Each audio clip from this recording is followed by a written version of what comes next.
দীপিকা পাড়ুকোনের ৮ ঘন্টার শিফটে শুটিং করা নিয়ে রীতিমতো তোলপাড় হয়েছিল বেশ কিছুদিন আগেই বিনোদন দুনিয়ায়।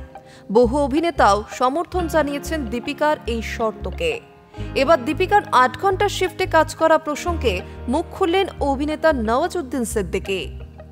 সম্প্রতি সর্বভারতীয় সংবাদ মাধ্যমের সাক্ষাৎকারে অভিনেতা বলেন, আমি এই বিষয়ে খুব বেশি কিছু প্রথমে জানতাম না। আমি এই বিষয় সম্পর্কে অবগত হয়েছি।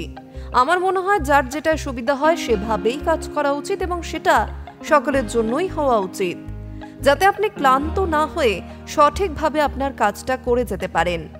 এতে আপনার কাজের মান বজায় থাকবে। এই নিয়ম সকলের জন্য কার্যকর হওয়া উচিত।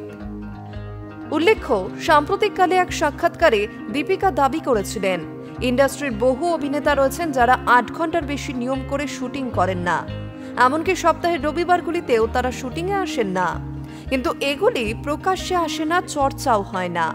ইন্ডাস্ট্রিতে এই বিষয়টাই আমাদের এখনো পিছিয়ে রেখেছে, যা একেবারেই হওয়া উচিত নয়।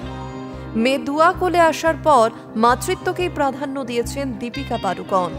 মাতৃত্ব ও পেশা দুইয়ের মধ্যেই ব্যালেন্স বজায় রাখতেই নিজের সিদ্ধান্তে অনড় থেকেছেন তিনি।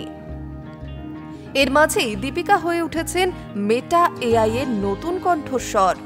এদেশের পাশাপাশি আমেরিকা, কানাডা ও ইংল্যান্ড, নিউজিল্যান্ড ও অস্ট্রেলিয়ার প্রতিটি মানুষ শুনতে পাবেন নায়িকার কণ্ঠস্বর।